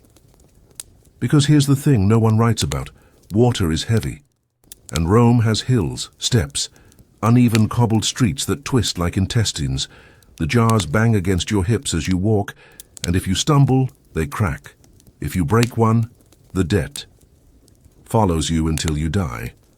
You get in line at the public fountain, a long stone trough that leaks from every joint and smells vaguely like copper, feet, and disappointment. There are already 10 people ahead of you, all women, all like you, some with infants tied to their backs, some with swollen knees wrapped in rags, one with a donkey, which is cheating but smart. You wait your turn. The water trickles slowly. Today, the aqueduct must be half clogged again. You hear someone mutter about the Castello Macquae near the Porta Maggiore. Full of roots, she says, or rats, or both. You nod like you care because waterline politics are real, and if someone thinks you're unfriendly, they'll accidentally step ahead of you tomorrow. Your turn comes. You fill both jars slowly. One splashes over your sandal and onto your foot. It's cold. That'll be the nicest feeling you have all day. You balance the jars with a shoulder yoke, a curved wooden bar that digs into your collarbone so hard it leaves bruises in the shape of splinters. The straps are too short. You meant to fix them weeks ago, but time is water. It slips through everything. You start the walk back. The road is the same as always, muddy even without rain. You step carefully to avoid the piles of animal dung, fish guts and half-crushed fruit skins. A goat stares at you. You don't stare back. Last time you did, it charged. A group of young men walks past and makes a comment. You don't hear it, or at least you pretend not to, because you're a woman carrying water. And in Rome that means you're invisible until someone wants to yell at you, or touch you, or blame you for something leaking. You just keep walking. First stop, a baker's wife. She's rude, always has been. You bring her a jar, place it just outside the doorway. She doesn't look at you, just tosses a copper coin into your hand like you're a wishing well. You say thank you, because even though you want to curse her bread and all her future loaves, she pays on time. Second stop, a retired gladiator's home. He's polite, gives you a fig sometimes. You like him, or you like the quiet way he nods when you arrive. No comments, no questions. The third stop is uphill. Always uphill. Always the heaviest. It's noon now. The sun burns. You wipe your face with the hem of your tunic, which smells like mold and sun-dried sweat. You haven't eaten. Just chewed a bit of stale barley bread on the walk between customers. No meat, no oil. Just crumbs and thirst and the rhythm of sandals on stone. You could stop at a fountain again. But the lines will be long. And you still need to deliver another load before the day's over. You keep walking. Your back hurts, not in a poetic way. Not in a time leaves marks on us all kind of way. No. Your back hurts. Like there's a knife between your ribs. Like your spine is slowly learning how to rebel. And you still have hours left. You wish you were a man, not for the strength. You have your own kind of strength, but because no one expects men to fetch water unless they're slaves, women like you expected to do it all. Water, food, childbirth, cleaning, then maybe sing a little at night to make it all look holy. Sometimes you daydream, not about riches, or villas, or perfume. That's nonsense. You dream of a day when the jars are light, when the fountain has no line, when you're allowed to sit in the shade and drink first. But then the jar shifts, your shoulder screams. Back to work. The day ends with an empty jar and 2 bruised feet. You return the amphorae to the widow's courtyard. She nods, counts your coins, tells you not to drop the jar tomorrow.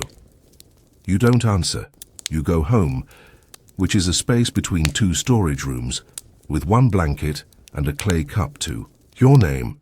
You drink the last bit of water you saved for yourself. It tastes like dust. You lie down. Your body aches in a dozen places. You close your eyes and you know tomorrow will be the same. But that's all right, because you're still alive. And in Rome, that's the only real luxury. You learn early that it's not just about carrying water. It's about carrying yourself and learning how to survive the city without drawing too much attention, or too little. You're not the only woman doing this. There are others. 6 regulars who show up to the fountain around the same time as you. Old ones, young ones, some with babies tied to their chests, some with cracked teeth and stronger arms than most men. You don't call each other friends. Rome doesn't give women like you that kind of time. But there's an understanding. If someone drops a jar, others help pick it up. If a vendor tries to shortchange you, the others notice. If a man starts shouting, they form a wall. It's not sisterhood in the poetic sense. It's more like trench warfare. You've all been through the same mud, and you know what it's like to be overlooked, overworked, and blamed for everything that leaks. The fountain is your base. There's no sign, no meeting schedule, no head of the group. Just the slow pour of water from a lion-headed spout into a chipped stone basin, and the murmurs of women waiting their turn. Talking, yes, but softly. Because if you speak too loudly, people notice, and when people notice, bad things follow. Still, the fountain is where you trade more than just water. You trade advice. This road's blocked today. A noble's procession. Go around. There's a new cook on the corner who gives scraps if you bring clean jars. Use wax under the rope. Saves your shoulder from bleeding. You nod. You file it all away. Rome won't teach you how to survive, but these women will. You hear stories. One woman swears she saw a girl fall into a sewer grate and not come out. Another talks about a thief who pretended to be a porter, stole someone's whole week's earnings and vanished into the crowd. You don't know if the stories are true, but you believe every word anyway, because Rome is like that. Unbelievable. Until it happens to you. Midday brings danger. The streets are busier, hotter, louder. The risk of slipping triples. The stones underfoot are slick with oil, spilled wine, donkey droppings, and the slop from upstairs chamber pots. You keep your eyes down and your balance centered. You learn tricks. How to rest one jar on your hip without twisting your spine. How to wedge a jar in a doorway if your arms give out. How to adjust your breathing so the weight feels lighter, even if it's not. These aren't things you read. These are things your body teaches you, 1 bruise at a time. And then there's the heat. The sun in Rome doesn't shine. It presses. It turns rooftops into ovens and alleyways into steam rooms that smell like onions and regret. Your tunic sticks to your back. Your neck burns. There's no such thing as sunscreen or hydration packs. You drink when you can, and hope the water doesn't come with worms. One girl, maybe 16, drinks from the wrong well last month. She didn't work the next day, or the day after. You asked. No one had. Seen her since. That's how it goes. People disappear in Rome all the time. Sometimes there's work at the bathhouses. You bring water to the attendants. They use it to scrub floors, to cool fires, to wash off the sweat and oil of richer bodies. You get paid. A few extra coins. You see women soaking in perfume, men lounging on marble slabs, Senators complaining about the temperature of the caldarium like it's a personal insult. And you think, must be nice to be clean every day, to not smell like mildew and street smoke, to sit still without guilt. But then you remember, even they aren't free. They've got rules too, expectations, performances to maintain. At least you get to go home and be left alone. Sort of. There's one woman at the fountain, older, nearly 60. They call her crone, but never to her. Face, she walks slower now. Her hands tremble when she ties the jar lids. But she's the best of all of you. She knows every shortcut, every friendly guard, every place to rest in the shade without getting robbed. She used to carry water to the palace kitchens. Now she carries stories. She tells you which herbs help with blisters, which ones ease the swelling, which ones to chew when your blood feels hot and your teeth hurt. She never had children, never married, and no one asks why. You all respect her the way Romans pretend to respect statues. Silently. At night, when your last delivery is made, you count your coins. They jingle, but not happily. Some days you make enough for bread, lentils, maybe a sweet cake, if someone was feeling generous. Other days you make just enough to rent a corner of someone's stairwell, a spot near the hearth if you're lucky, near the latrine if you're not. You eat slowly, carefully. You drink water, never too much. You don't want to wake up needing to walk to the public toilet in the dark. That's when the streets belong to thieves. And worse, you don't dream of escape. You don't dream of marrying a senator or owning a house in the hills. You just dream of sleep without pain, of sandals that fit, of a day when your jars don't. Crack? And maybe, if the gods are kind, a fountain with no line. Because being a water carrier isn't just a job, it's a life, one foot in front of the other, one jar at a time, and the quiet strength of women who are never remembered by name, but who keep the whole city drinking. There's no ceremony when you stop working, no retirement, no wreath of olive branches, no marble inscription that says, "Here lies a woman who kept the fountains running." You don't go out with a speech, you go out with a limp, or a cough that won't go away, or a jar that finally shattered in just the wrong way. Maybe it's your back, maybe it's your hands, so swollen and cracked they can't hold the straps anymore. Maybe it's your knees. Rome isn't kind to knees. When the end comes, it's not sudden, it's a slow giving out, like a hinge rusted through, like rope fraying fiber by fiber. One day you wake up and realize you can't lift the jars without seeing stars. So you sit, just for a minute, then for an hour, then for good. And the fountain keeps running, and the line stays long. And the other women keep walking past with jars on their shoulders and sweat on their brows, because Rome doesn't stop, and it doesn't wait. If you're lucky, someone remembers you. The older woman with the wax trick, the girl who always shared her stale bread, the one who knew how to loop the rope around her neck to ease the load. They remember your advice. Maybe they still call your name when someone needs help tying a knot or settling a jar without spilling. But your coins stop, and your meals depend on favors. Some women fall into begging. Some disappear back to villages they hadn't seen since childhood. Some just fade. Rome is full of ghosts that never had names.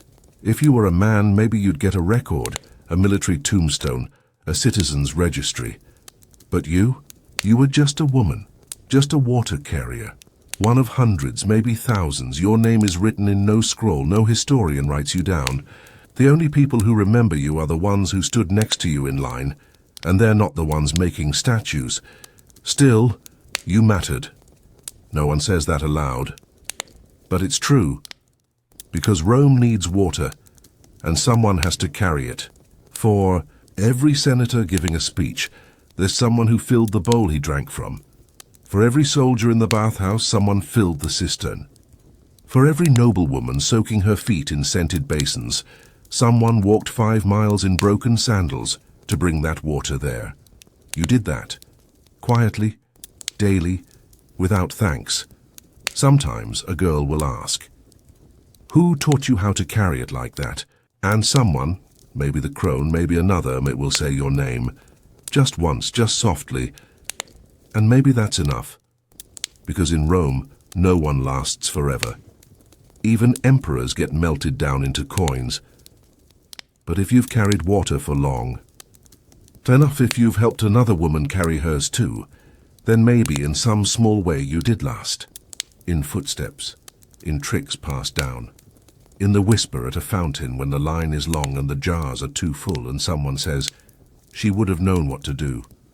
You mattered, not because the empire said so, but because the city stayed hydrated, and you were the reason why. You don't know the exact moment your breath leaves.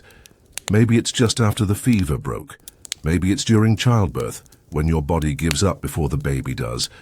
Maybe it's from something stupid, an infected splinter, a bad meal, a curse no one believes in but everyone whispers about. Either way, you're gone. And Rome? Rome doesn't pause. There's no national day of mourning, no moment of silence, no soft music and black veils for you. The streets are still loud. Vendors still shout about fish, children still cry, senators still argue over marble tiles and tax law. You're dead. And the city just keeps breathing. You were young.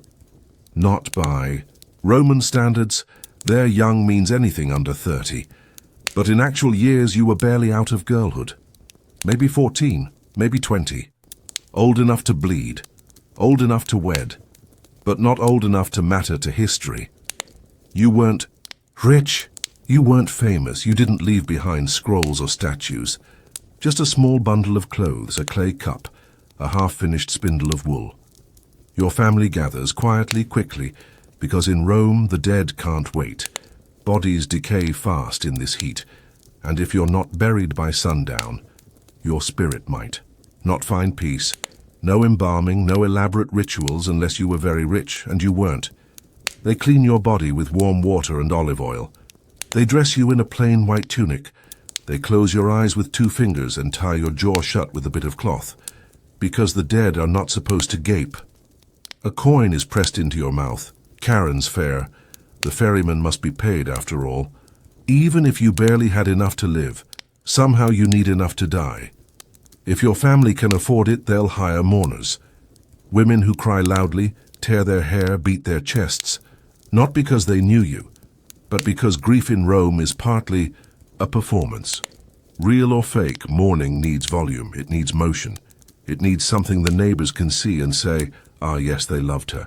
And if your family can't afford them, then your mother does it herself, and no one questions if the tears are real. Your funeral is simple, a small procession, your body on a litter, carried by neighbors or hired help, through the back streets, past the corner bakery, down the road to the necropolis, because Roman law says no one can be buried within the city. The living don't want the dead too close. Along the way you pass tombs, some grand, some modest, all with names carved into stone. Men's names, mostly fathers, soldiers, magistrates. The occasional woman, if she was someone's wife, someone's mother, someone's wealthy enough to be remembered. But most of the dead, just bones, dust, and silence. You'll be one of them soon. They lay you in a simple grave. No pyramid, no painted fresco, no statue with outstretched arms. Just a rectangular hole in the dirt and maybe, if you're lucky, a small clay lamp or a folded coin purse buried with you. Your name might be carved on a piece of tile or written on a wood tablet stuck into the earth. But if the weather turns or vandals come or your family moves away, that name could vanish, and with it any proof you ever existed. But here's the strange thing about Rome. Even if your name fades, you don't entirely go away. Because in this city, ghosts are real. Not the kind that rattle chains or whisper through walls, but the kind that linger, quietly, softly, waiting for someone, anyone, to remember. If no one honors your grave, your spirit becomes restless. That's what they say. That lemurs, the hungry dead, rise from forgotten tombs. That manes, the shades of the unburied, haunt doorways and dreams. And Roman women, they're more likely to become ghosts than men, because so many died young, because so many died without proper rites, because so many were remembered only as someone's daughter, someone's loss, someone's mistake. Maybe you'll become one of those ghosts. Maybe not.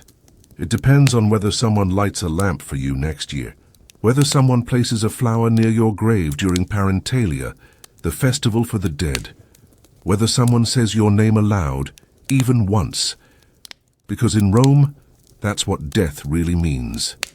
Not the end of breath, but the end of memory. And you were just a girl.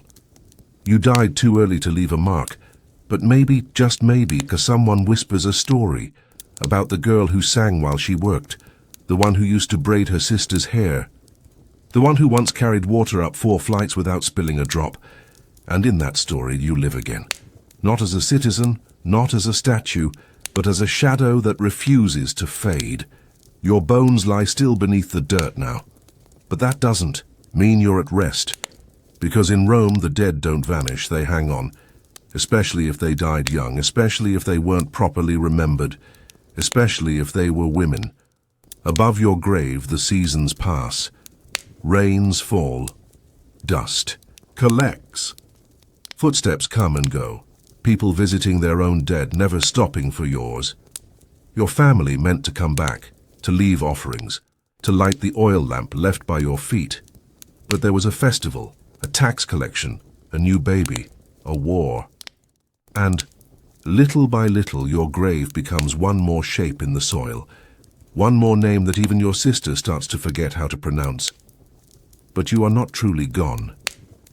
Not in Rome, because this is a city where the dead still have rules. There's a rite called the Parentalia.